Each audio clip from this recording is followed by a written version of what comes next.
Por 2 décadas, Beto Cuevas fue la imagen y voz que proyectó a nivel internacional a la más exitosa banda de rock pop chilena, La Ley. Pero alcanzar el éxito y el reconocimiento internacional como cantautor le costó batallas personales que definieron su liderazgo artístico. ¿Quién es el líder del grupo? Un matrimonio fracturado por la infidelidad. Yo nunca consideré confesar.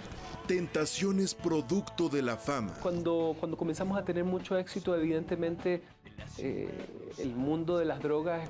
Una tragedia que marcó su existencia. Fue duro porque nunca había visto un cadáver, y lo reconocí por sus manos. Y el milagro de fe que lo llevó al encuentro con Jesucristo. Se manifestó en mi voz y yo lo experimenté. Dios y Jesucristo existen.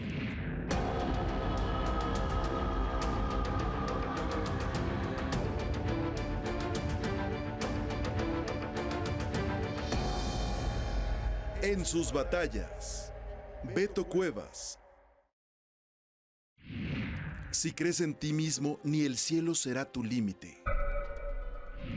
Luis Alberto Cuevas Olmedo, conocido artísticamente como Beto Cuevas, nació en Chile, pero su primera batalla inició a muy temprana edad, al dejar su país natal para emigrar y vivir su infancia entre Venezuela y Canadá, donde enfrentó el desafío de adaptarse a culturas e idiomas distintos. Por cuestión de trabajo de mi padre, emigramos y nos fuimos a vivir a Venezuela.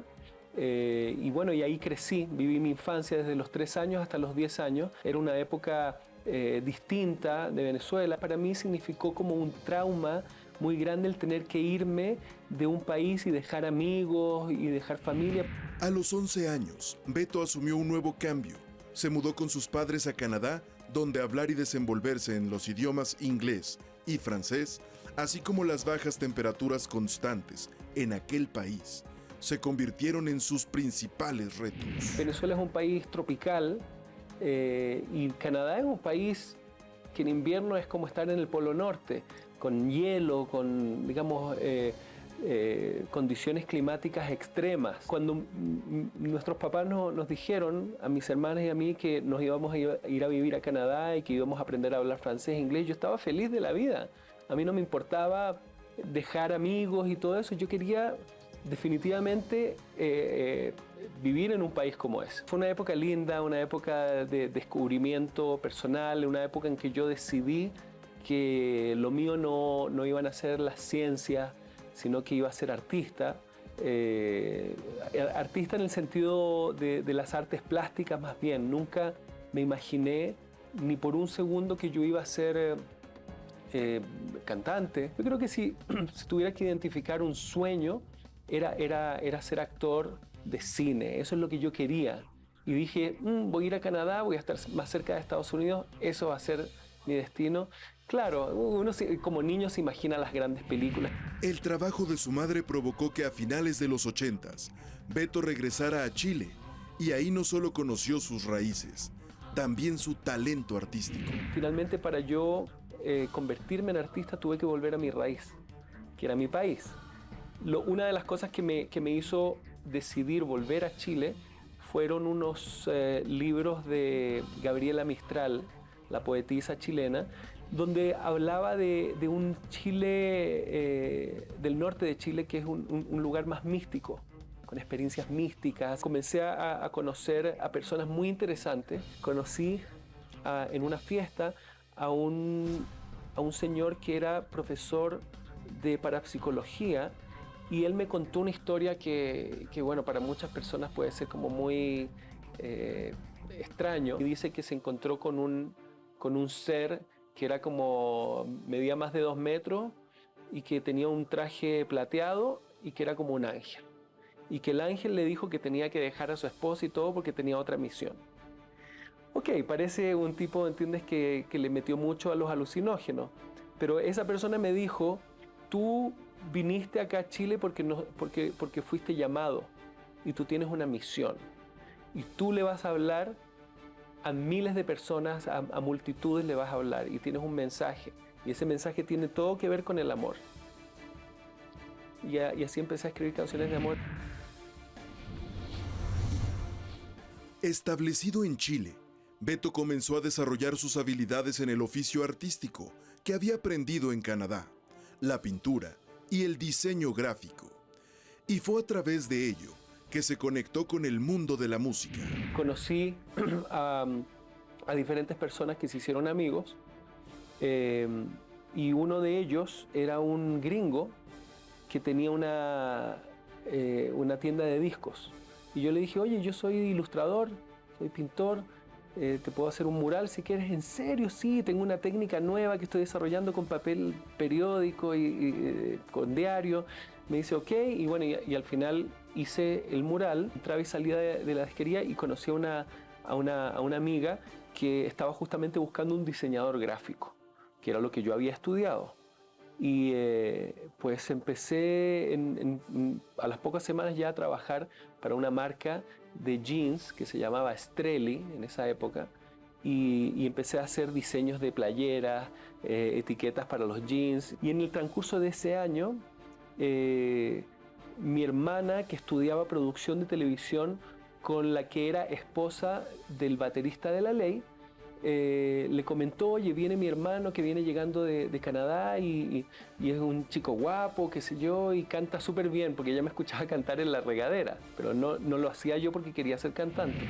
Mauricio Clavería era ese baterista que pertenecía al grupo de rock La Ley, una banda chilena formada en 1987 por iniciativa del guitarrista Andrés Bove y el tecladista Rodrigo Aboitis. Mauricio le comentó a los demás compañeros que en ese momento estaban buscando un cantante y les dijo, tengo un primo que viene llegando de Canadá.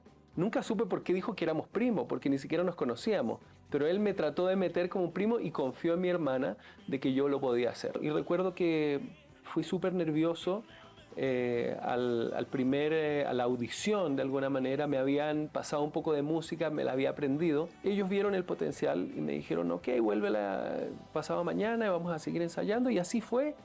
Y de hecho nunca me dijeron que yo era el cantante del grupo. Nunca me dijeron, ok, tú te quedas. Se subentendió.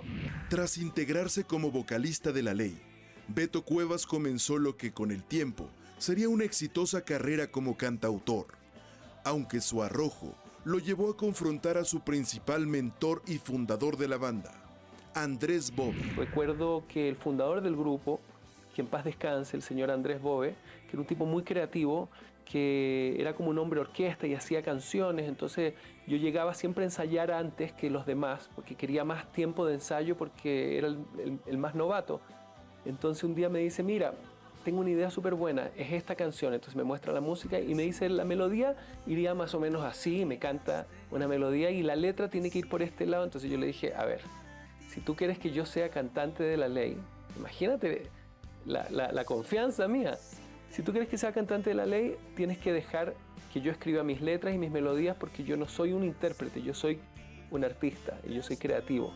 Entonces dame la oportunidad por lo menos de hacerlo. Si lo hago mal, canto tus canciones. Entonces me dice, ok, escríbele algo a esto. Y así nos convertimos, Andrés y yo, en una dupla creativa muy fructífera, y eso fue la base del éxito de La Ley. Y bueno, y así fui descubriendo este oficio que me inventé, basado un poco en mi gran admiración por grandes artistas como Elvis, como los Beatles. Mi papá me decía, pero vuelve a Canadá si quieres tener una carrera como cantante, ve a Canadá, que es un país desarrollado donde vas a tener más posibilidades que acá en Chile, que no hay nada.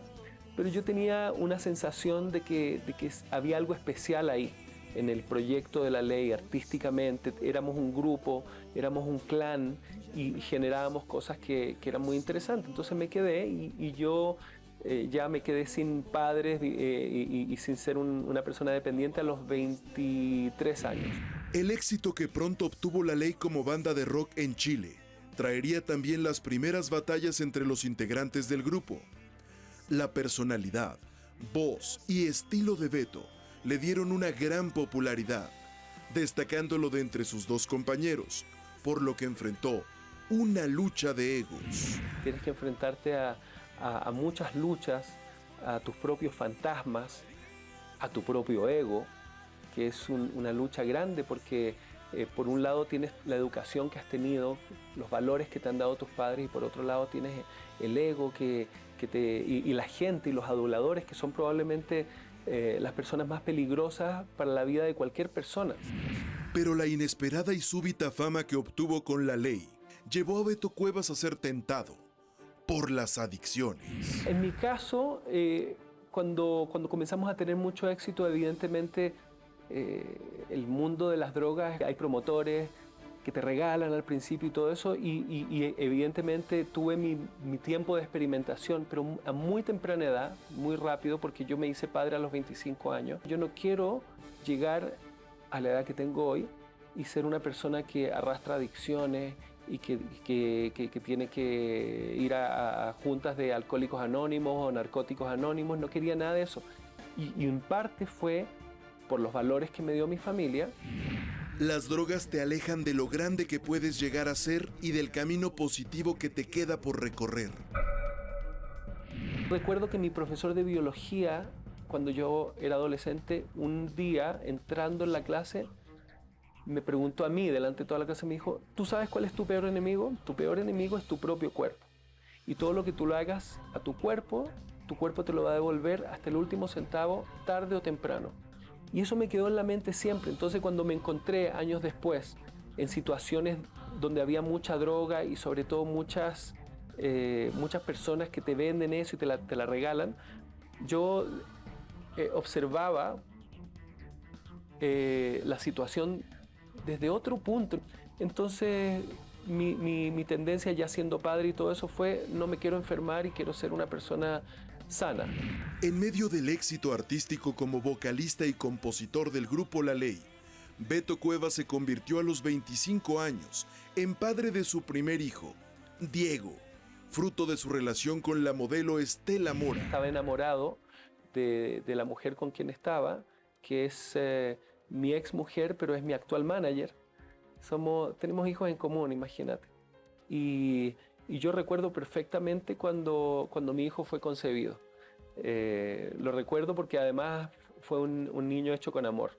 O sea, con toda esa energía así como de amor, así fue. Y pues me convertí en padre, y recuerdo cuando ella no le había venido su periodo y me dijo: hoy tengo miedo de que haya quedado embarazada. Entonces yo partí a la farmacia a comprar el test. Se mete al baño, qué sé yo, le mete la gotita y me lo pasa a mí. Me dice: velo tú. Entonces yo veo la línea negativo que sale primero. Se hace la línea negativo y yo digo: oh, no. Y de repente ¡shum!, se hace la cruz, el más. Sí, estás embarazada. Pero yo estaba feliz. Es algo rarísimo en una persona de 25 años, pero yo estaba feliz porque estaba enamorado de ella, porque quería ser padre. Debo reconocer también de que hubo una señora en Canadá que me leyó las cartas y me vaticinó bastantes cosas, dentro de esas el hecho de que iba a ser padre a los 25 años. Entonces a lo mejor había un poquito de aceptación de algo que ya me habían dicho, pero yo sentía que, o sea, con esto solidificaba también mi relación con la mujer de mi vida, y estaba feliz. Y además había empezado ya a tener éxito junto al grupo, como para poder ser independiente económicamente. Entonces yo podía sustentar una familia. Yo creo que la distancia también, porque yo pasaba periodos de tiempo muy largo acá en México, y en ningún caso quiero justificarlo. Finalmente uno se tiene que ser responsable de las cosas que hace o que no hace. Mordí el fruto del árbol prohibido, y bueno, y eso me hacía sentir muy culpable. Entonces yo cargaba con esa cruz siempre, y evidentemente no me atrevía nunca a reconocerlo, porque eso significaría el final de mi relación. Pero tenía, por suerte, el tubo de escape, que era la música, y por eso escribí una canción que se llama Mentira. Mentira mi vida, lo que se da y no se mira. Mentira fundida por miel que evaporó mi piel. Mentira prohibida, debilidad que me domina. Mentira, mi vida, no quiero más mentirte, amor. Solamente encontré el necio precio de volverme mentira y vuelve. Es como una declaración de sentimiento de culpabilidad muy grande. Yo pienso que ella sospechaba, porque también nosotros en nuestra relación tampoco estábamos tan bien, tan sólidos. Honestamente, yo nunca consideré confesar. Nunca fue algo que, evidentemente sabía que cada vez pesaba más la cruz. Pero en algún momento dado, ella me encaró y me preguntó, porque nosotros también no estábamos en un momento donde teníamos muy buena intimidad y todo eso, entonces ella quería saber qué es lo que pasaba. Y bueno, y le conté en ese momento, me atreví y bueno, y también viví las consecuencias de mi verdad. Pero bueno, fue lo que nos tocó vivir como pareja. Yo siempre he adorado y amo hasta el día de hoy a mi familia y la quiero mucho a ella y es probablemente mi mejor amiga. Bueno, sí, en algún momento dado confesé, porque ella me preguntó en algún momento dado si alguna vez me había portado mal. Y yo en ese momento vi la posibilidad de poder sacar ese peso de encima. Y lo hice y ahí no sé, digamos, bueno, ahí empezó, digamos, nos empezamos a separar. A veces las cosas buenas se desmoronan, pero te dejan una gran enseñanza. Yo aprendí a vivir y aceptar mi soledad, los momentos que puedo estar solo sin sentirme víctima de la situación, sin sentirme triste por eso, porque de alguna manera también ser artista conlleva mucho a la soledad. Y a veces es difícil para algunas personas y para nuevas relaciones que entiendan de que de repente quieres estar solo, que, oye, vámonos a vivir juntos. No, por favor, o sea, tú en tu casa, yo en la mía. A pesar de su separación, Beto mantiene una sana amistad con su expareja, quien también es su manager. Somos como una expareja muy sui generis, porque nosotros nos queremos mucho, nosotros tenemos de repente fines de semana en familia. Difícil de entender para las otras relaciones que he podido tener, porque ¿por qué te juntas con tu mujer? ¿Entiendes? Y yo le digo, pero si es la madre de mis hijos y tengo hijos, ¿por qué no? ¿Cuál es el problema? Ven. Y es una de las mujeres en las cuales yo más confío, que puedo contarle cualquier cosa y ella me conoce además muy bien. El 10 de abril de 1994, Andrés Bove, guitarrista, compositor y líder de La Ley, murió tras un accidente en su motocicleta. Beto Cuevas asumió la difícil tarea de identificar los restos del hombre, con quien horas antes había limado asperezas, producto de los celos profesionales. Fue duro y completamente inesperado, como suelen ser las muertes accidentales. Él era una persona de 32 años, con un talento inmesurable, con muchas ideas, con mucha determinación, mucha fuerza. Yo aprendí mucho de él y tuvo la mala suerte de andar en su moto en la madrugada, después de que estuvimos celebrando un concierto que dimos a beneficio para la hija de un futbolista que necesitaba un trasplante de hígado. Él tuvo unas palabras muy amables hacia mí. Sentía que era casi como una despedida. Si bien éramos una súper dupla creativa, igual habían momentos de rivalidad al fundador del grupo, y de repente llega este nuevo cantante y que escribe letras y que se convierte en tu dupla creativa, y de repente comenzamos a hacernos famosos y comenzamos a salir en portadas de revistas, en notas de periódicos y todo eso, y siempre salía mi nombre grande o decía el grupo de Beto Cuevas y no era el grupo de Andrés Bove. Eso tiene que haber sido difícil para él, y yo me pongo en su lugar y digo, claro, tiene que haber sido difícil, le tiene que haber dado así como coraje un poco.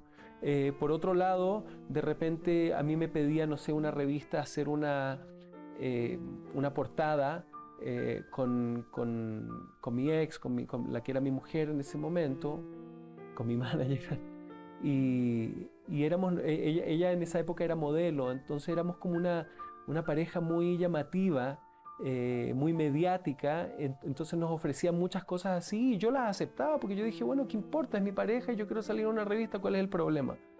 Claro, no tenía esa sensación de grupo de que a ellos, quizás mis compañeros no les parecía que era muy cool, muy bien que yo saliera en cosas frívolas cuando nosotros éramos músicos de verdad y todo eso. Yo no reparaba ni consideraba eso. Él básicamente veía el nombre mío como el pilar absoluto del grupo y él no. Entonces yo entiendo esos momentos de rivalidad. Pese a sus diferencias, Beto y Andrés tuvieron su última conversación en un ambiente de hermandad y agradecimiento mutuo.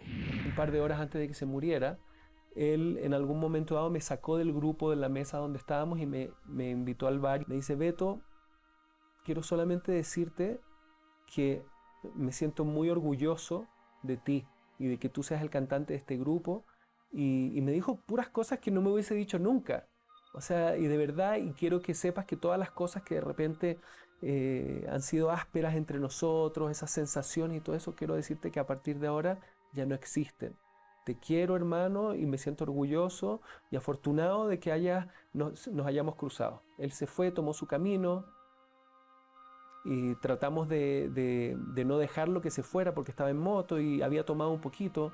Agarré su moto, estaba al frente de su moto y no lo dejaba avanzar y le decía, mira, déjame llevar la moto a mi casa, te quedas en mi casa a dormir y te vas mañana. Y yo le digo, no es que hoy te vayas a morir, pero ¿para qué te vas a arriesgar? Yo le decía eso. No es que te vayas a morir, pero ¿para qué te vas a arriesgar? Y recuerdo que con una determinación y una fuerza casi sobrehumana, él me hace así. Y me abre las manos. Y agarra su moto y se va. Y suena el teléfono en mi casa. Y atiende mi mujer. Y yo en el momento que sonó el teléfono, abrí los ojos como si nunca hubiese estado durmiendo y yo sabía que se había muerto. Luego escucho la voz de ella y dice, aló, sí, ¿qué pasó? Ay, no, hace así, se expresa y yo me voy a la sala de mi casa y me puse a llorar. Ya sabía lo que había pasado y ahí ella viene y me dice, Andrés tuvo un accidente y se murió. Fue duro porque nunca había visto un cuerpo, un cadáver. Y lo reconocí por sus manos, porque siempre le miraba las manos. Y yo me inspiré a aprender a tocar guitarra por él. Y le veía las manos, cómo las movía y todo eso. Y recuerdo que cuando llegué a esa noche al Instituto Médico Legal, que es donde la gente que se muere llega, habían tres cuerpos. Y había uno que tenía la mano que sobresalía y yo le vi la mano y le dije, es él. Y lo destaparon, estaba casi íntegro. La verdad es que lo que le pasó a él es que se resbaló y en una vereda se desnucó, pero no estaba, digamos, roto por fuera. Tenía un par de heridas.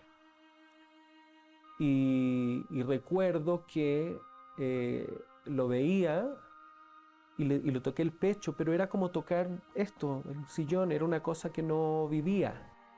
Y recuerdo que en mi mente le decía, yo te dije, pero ya estás del otro lado y yo sé que estás acá y que estás escuchando lo que te estoy diciendo. Y te quiero mucho, buen viaje, hermano. Tras la muerte de Andrés Bove, Beto tomó el liderazgo de la ley, puso límites a los integrantes del grupo y afrontó una fuerte lucha. Ese día, en la casa de la novia de Andrés, hicimos un pacto con los integrantes del grupo y el manager nos pregunta qué hacemos. Se murió Andrés, pero tenemos el proyecto del disco que vamos a grabar en Los Ángeles, ¿qué hacemos? Y todos llegamos a la conclusión de que teníamos que seguir porque aunque se hubiese muerto Andrés, nosotros todavía seguíamos siendo un grupo y la vida continuó. Y la prensa salió diciendo se acabó la ley, murió Andrés, se murió el grupo, o sea, ya nos daban por acabados. Y nosotros decidimos no dar ningún tipo de entrevista y hablar solamente a través de la música. Que nuestra música diga si nosotros seguimos siendo grupo o no. La creatividad e innovación es lo que distingue a un líder de los demás. El liderazgo se fue dando de una manera natural, tácitamente. Sí fue una lucha. ¿Quién es el líder del grupo? Evidentemente a los integrantes que no son líderes no les gusta sentirse como que "Ay, nosotros somos los peones y el líder es él". Yo fui agarrando un poco más esa posición porque yo sentía que era necesario. Se hizo más claro y evidente que era Beto Cuevas y La Ley, pero también se hizo más claro y evidente en esa época y cada vez más porque muchas veces el que iba a las entrevistas a las 6 de la mañana en los programas de la mañana era yo, o cuando venían los demás estaban así un poco crudos y no hablaban mucho, y el que hablaba con más elocuencia acerca de las canciones y todo eso era yo. Entonces fui agarrando un poquito esa posición, pero realmente donde la asumí con todos los puntos sobre las IE fue cuando hicimos en el año 98 un disco llamado Vértigo, donde le habíamos puesto un límite a uno de los integrantes que era tecladista. Él afortunadamente ahora lleva creo que más de 17 años de sobriedad, pero en esa época ya no funcionaba, entonces le dijimos que si seguía en esa no podía seguir en el grupo. Y llegando a Nueva York para producir este disco, él recayó. Desapareció como 3 días, nosotros seguíamos trabajando ahí, entonces después volvió y habló con los otros compañeros y llegaron ellos con la noticia de que, oye, Coti quiere volver, si ustedes estiman conveniente seguir con él, sigan ustedes con él, yo me voy, elijan. Y al final del periodo de ese disco le pasó lo mismo al bajista, que también tenía problemas de exceso de alcohol y nos dejó plantados antes del Vive Latino. Habló con los demás, oye, le queremos dar la oportunidad a Luciano. Y yo le digo, no, porque no es así, porque él hizo algo que en el manual 1 de un grupo no puedes hacer nunca, que es dejar a tu banda, ¿entiendes? Y menos ante un Vive Latino. Le dimos como una especie de indemnización de retiro y les dije a mis compañeros, a Pedro y a Mauricio, les dije, yo sigo acá, pero quiero decirles que a partir de ahora el que va a tener la última palabra voy a ser yo. No es una dictadura, vamos a todos a decidir, pero el que define las decisiones va a ser yo. Si ustedes están de acuerdo con eso, seguimos. Si no están de acuerdo con eso, yo me voy. Ellos aceptaron. Y ahí empezaron los años más exitosos del grupo. No digo, digamos, por mí nada más, porque evidentemente éramos un grupo y todos trabajábamos, pero sí había una persona, había una cabeza. Y yo asumí por primera vez en ese momento el liderazgo de La Ley. Cada nueva etapa es el comienzo y la oportunidad para empezar a mejorar. En 2005, Beto Cuevas, Pedro Frugone y Mauricio Clavería decidieron tomar un receso como agrupación. Ya sin La Ley y después de varias colaboraciones musicales con otros artistas, Beto comenzó su etapa como cantante solista. Y nos tomamos un receso indefinido en el 2005. Dijimos, juntémonos 10 años después, a ver qué queremos hacer. Y pasaron casi 10 años y nos volvimos a juntar. En el 2014 hicimos el reencuentro. Y ese fue el fin de nuestra relación. En 2012, y buscando nuevas plataformas artísticas, Beto se convirtió en uno de los 4 coaches en la segunda temporada del reality de canto La Voz México, una emisión en la que compartió experiencias con Paulina Rubio, Miguel Bosé y la desaparecida Jenny Rivera. Fue muy grato haberlo podido conseguir y haber podido tener la oportunidad de estar ahí junto a esos artistas también que tienen grandes carreras y que son muy prestigiosos. Me decían, peleen entre ustedes, tírense onda y todo eso, y yo no soy así, yo no soy confrontacional. Entonces yo le decía a los productores, sí, no se preocupen. Y cuando llegaba el momento en que alguno de ellos me increpaba o me decía algo, yo le respondía de una manera súper zen, súper Jesucristo. A lo mejor ese fue el inicio de por qué me consideraron para ese personaje, porque yo respondía de una manera muy zen. Pero la relación de trabajo que durante varios meses mantuvo, principalmente con Jenny Rivera, generó especulaciones sobre una supuesta relación, más que afectiva, con la cantante, quien tenía poco tiempo de haberse separado de su esposo, el beisbolista Esteban Loaiza, por una supuesta infidelidad con su hija Chiquis Rivera. Me hice súper amigo de Jenny Jenny, una persona también con un corazón muy noble. A veces me preguntan mucho los periodistas así como que qué pasó con Jenny, como que quieren que les diga algo que no pasó y yo no puedo inventar algo que no fue. Pero sí recuerdo haberla incitado a que se abuenara con su hija, porque estaba en una situación en ese momento. Yo le decía, pero Jenny, ¿cómo no vas a hablar con tu hija? O sea, tú la diste a luz, o sea, es tu hija, viene de ti, tienes que arreglarte con ella. Y si algo pasó entre ustedes y alguien se equivocó, bueno, convérsenlo y arréglenlo, porque ¿sabes qué pasa? Le digo, Jenny, nos podemos ir de un momento a otro.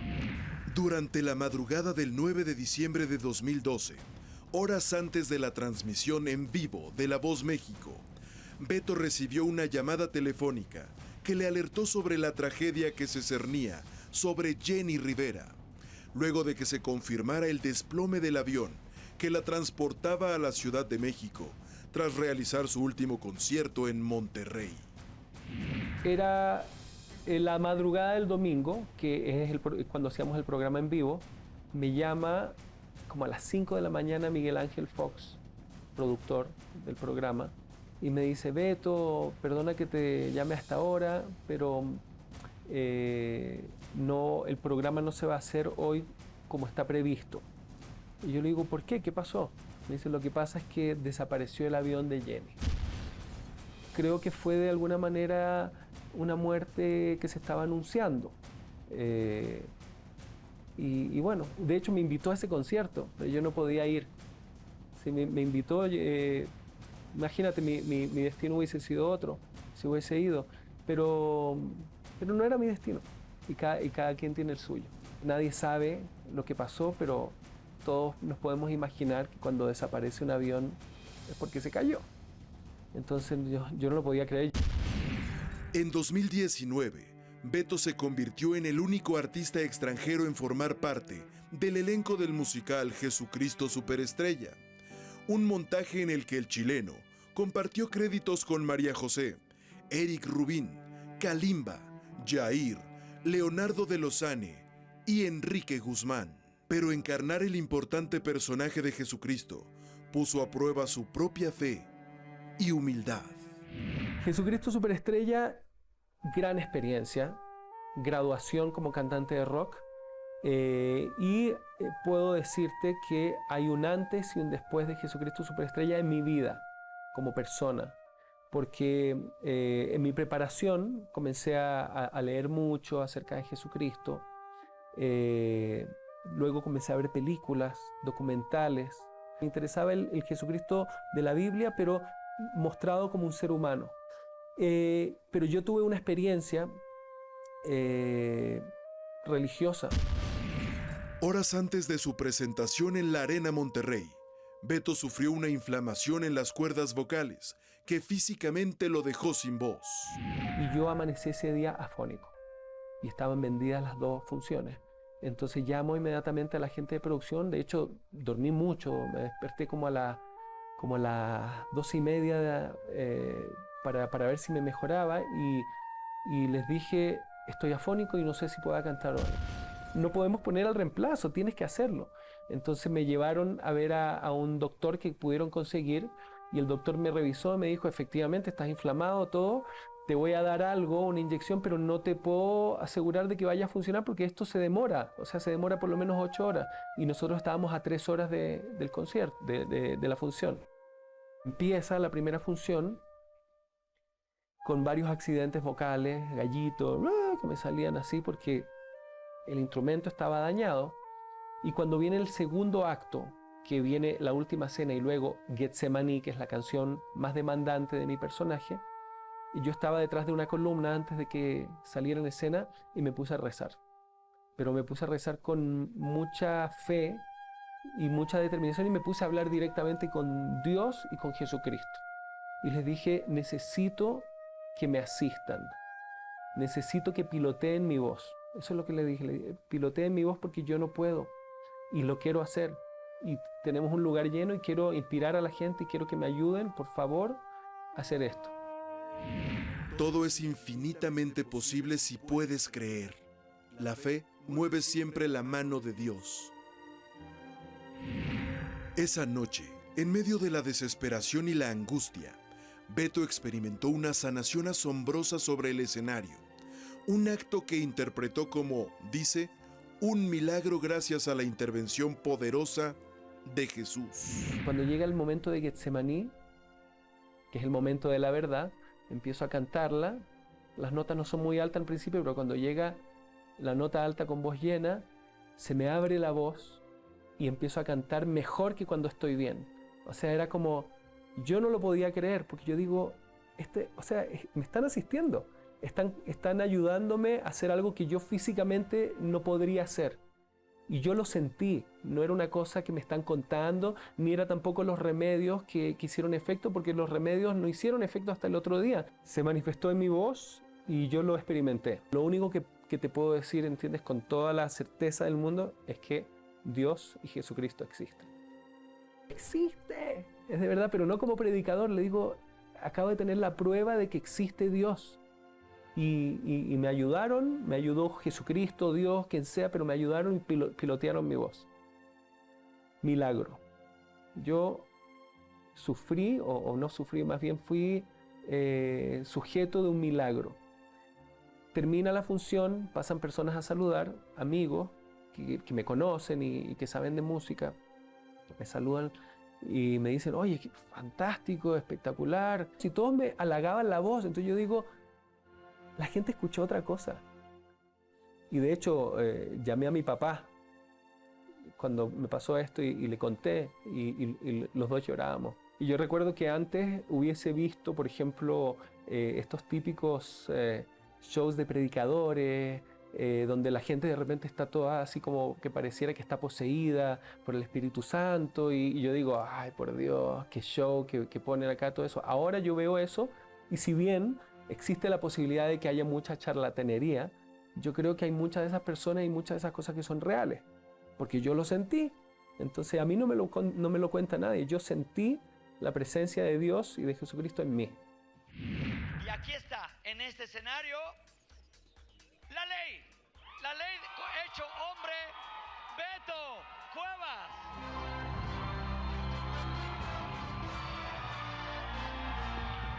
Yo voy a tratar de darles entusiasmo, compartir mi experiencia con ellos y darle algunos tips de algunas cosas que yo creo que pueden necesitar. A punto de finalizar el 2019, Beto fue elegido para convertirse en el primer mentor en la historia de la academia. Creo que el desafío, más que una lucha, es entregarles lo mejor de mi experiencia, que espero la tomen también como tal y que puedan ellos considerar esos consejos para cuando ellos tengan que hacer lo suyo, ya sea en la competencia o en sus vidas. Porque si hay una cosa que yo también le enseñé a mis cantantes en la voz, era que lo importante aquí no era ganar, lo importante era aprender y ser mejores seres humanos. Es como cuando le digo, por ejemplo, a una persona que está triste, yo le digo, oye, pero si tú eres ganador del momento o ganadora del momento en que naciste, para que ellos agarren un poquito más de confianza, porque yo les voy a hablar de esos conceptos que a mí me sirvieron en mi carrera, de decir, tú puedes estar muerto de los nervios, pero una vez que estás ahí, ¿entiendes? O te mueres de los nervios y dejas que te traicionen los nervios y pierdes, o sacas fuerzas de no sé dónde, que siempre están en algún lugar, y comienzas a brillar. Me considero una buena persona, con buenos valores, no le deseo el mal a nadie. Me reafirmó más bien, de que estoy en el camino correcto. En sus batallas, Beto Cuevas